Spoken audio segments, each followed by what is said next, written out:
മൂലം നക്ഷത്രം. ഈ വർഷത്തെ വിഷുഫല ചിന്തനയിൽ മൂലം നക്ഷത്രം ആദ്യ ശൽക്കത്തിലാണ് ഉൾപ്പെട്ടിരിക്കുന്നത്. അതുകൊണ്ട് തന്നെ ഇവർക്ക് വിഷുഫലം ഗുണകരമാണ്. വ്യാഴം 7ലേക്ക് മാറുന്നതുകൊണ്ടും ഗുണാനുഭവങ്ങൾ പ്രതീക്ഷിക്കാം. കർമ്മരംഗത്ത് നല്ല രീതിയിലുള്ള ഉയർച്ച അനുഭവത്തിൽ വരും. ബിസിനസ് ചെയ്യുന്നവർക്കും വളരെയധികം ഗുണകരമാണ്. സാമ്പത്തികമായുള്ളതായിരിക്കുന്ന ഉയർച്ചയും ഉണ്ടാകും. ലോണുകളോ മറ്റ് ക്രെഡിറ്റ് സൗകര്യങ്ങളോ എളുപ്പത്തിൽ ലഭിക്കുന്നതാണ്. ഗവൺമെൻറ് തലത്തിൽ നിന്നും സഹായ സഹകരണങ്ങളും പ്രതീക്ഷിക്കാം.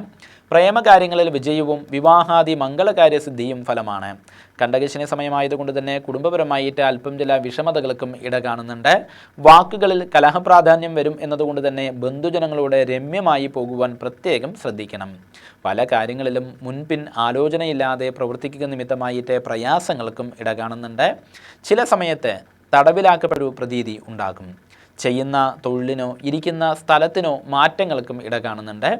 വിദേശയാത്രാ പരിശ്രമങ്ങൾ വിജയത്തിലെത്തും. വിദ്യാർത്ഥികൾക്ക് ഉപരിപഠനത്തിനും സാധ്യത കാണുന്നുണ്ട്. സ്നേഹിതന്മാരിൽ നിന്നോ സഹോദരാദികളിൽ നിന്നോ വഞ്ചനാപരമായിരിക്കുന്ന പെരുമാറ്റങ്ങളും ഉണ്ടാകാം. ഇഴജന്തുക്കളിൽ നിന്നും അപായ സാധ്യതയ്ക്കും ഇടയുണ്ട്. ജീവിതത്തിലെ ചില നിർണായക കാര്യങ്ങൾക്ക് സാക്ഷ്യം വഹിക്കേണ്ടതായും വന്നേക്കും.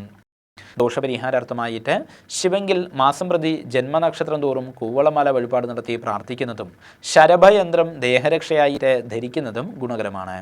എല്ലാവർക്കും നന്മ വരുത്തുവാൻ സർവേശ്വരനോട് പ്രാർത്ഥിച്ചുകൊണ്ട് നിർത്തുന്നു. നന്ദി, നമസ്കാരം.